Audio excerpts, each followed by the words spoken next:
All right, welcome everybody. I guess everybody, Holly, Gina. Here we go. Let's get started. First point of the day. Let's get into the action here. Okay, great shift with Holly to the ball.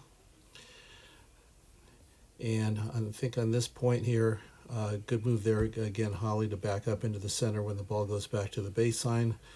And as your partner sends that ball forward, what you're looking to read right now at this point is this person lobbing or driving? And I think you read a drive there pretty nicely, and you moved up on the net. And with Jamie being all the way back, uh, you know, that's your target over there, the short ball. Anywhere else you go, either to Steph or to Jamie, most likely would not work. Great play. And Gina, from your perspective back there, one thing I always try to go by is never assume my partner's going to put the ball away. So the moment Holly's dropping that ball short, just move up into the court as quickly as you can. In case anybody runs this ball down that was in Jamie's position, you're there to cover the bases. Okay, so let's move on to the next point here.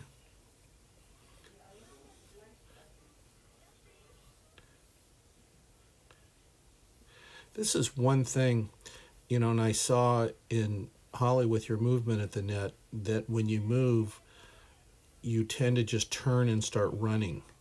And if you've seen the ball in the air off somebody's racket, then you're just running to the ball, but you haven't seen the ball off of Steph's racket here, for example, so you really don't know where she's hitting it. And that's why when it comes to footwork initially, what you'll benefit from, I believe, is just a little sidestep action into the middle, and then when you pick up the flight of the ball, then run to it, because when you're just running, you're just committing yourself in one direction, and it doesn't give you a lot of latitude to stop or move back on the ball or move back to your left again. And you can see where the ball's been directed behind you. And even though she missed it, the point being is that, by moving a little bit differently, you can give yourself a greater latitude to react to a wider assortment of balls. So let's move on here. I just picked out some selected points, and okay, here we go. Okay, good little fake at the net there, Gina.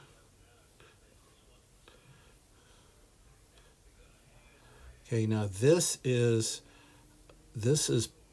just part of my philosophy that when you're in this situation here and that lob goes over your head, is it's okay to take a look behind you, but make sure it's a glance, because it's really important that you know what these two people are doing after the lob has been hit from that side. Are they staying? Are they coming in? And if they're coming in, how far they're coming in, so that you can adapt to the situation.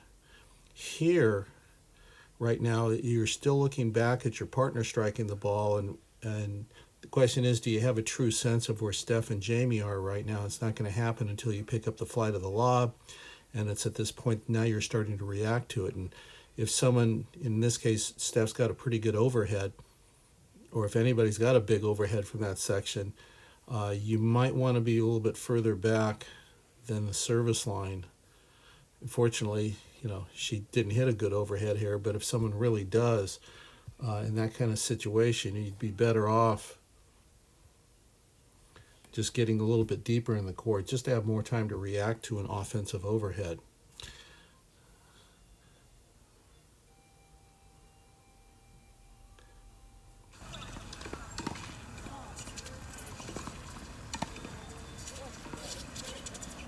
Okay, here's Jamie back on her feet. So what Holly's doing here, hopefully, is reading that someone's back on their heels. Is she going to drive it back cross court, or is she lobbing? And typically when people are back on their heels that deep in the court, the ball tends to go up pretty high in the air, which it does. And you notice how Holly just gave a quick glance to assess the situation that Gina was in, and then immediately get your eyes back forward in front of you so you can see how your opponents are reacting to things.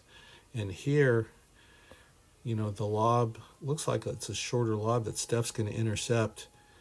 And when Steph's in that position, I don't know where she hits this ball. She's kind of eyeballing you and seeing you're pretty tight to the net, and pretty vulnerable to an overhead. Let's just see where she tries to hit this ball. And she goes right through this area here for the winner. So if we back this up a little bit deeper into the point, take a little glance, and what's interesting here that I just picked up on is your partner, Holly, is backing up, but you're moving up to the net. See, Gina's probably hitting a lob here, but you're running up to the net.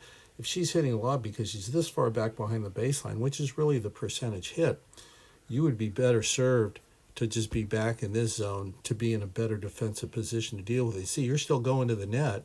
Gina's hitting a lob, and if she hits a great lob, no worries. But in this instance, she did hit a shorter lob.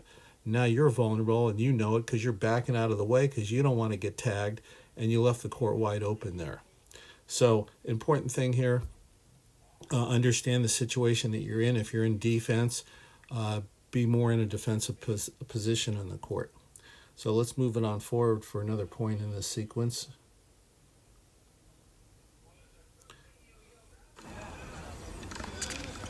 Okay, and here's a wide serve here. So again, Holly, you just take off running over to one side.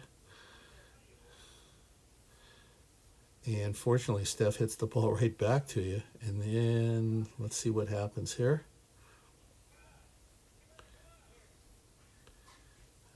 Steph goes very aggressive, moving up, taking that in the air. And then, you know, what we're looking at is to have a sense of where your target area is through here. And as Steph is playing this ball, what you want to do is pick this up, because if you get a workable ball, this is the area that you really need to go at in this situation. Let's see what we have. And instead, it's played right back to Jamie.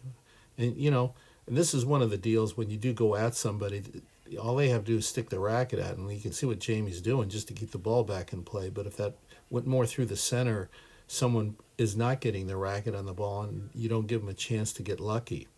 So here we go. She digs it out. Gina's moving up, obviously, to go to that ball. So, you know, as you're looking over at her, Holly, what you want to understand is, okay, where's the big opening in the court right now? Because what Steph sees is that area. I don't know if she gets this next ball, but let's just go a little bit further into the point. Let's see what happens here. Okay, now it's a ball off of Jamie's racket. She plays it into the center of the court, across the center, a good switch. And again, here's a scenario here where when you see the lob going back to the baseline, I would really encourage you,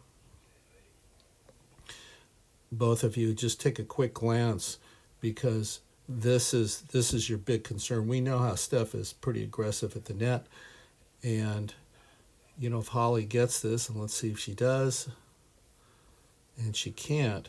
But the whole point of it, let's say, for example, hypothetically, she gets to the ball and she lobs it back.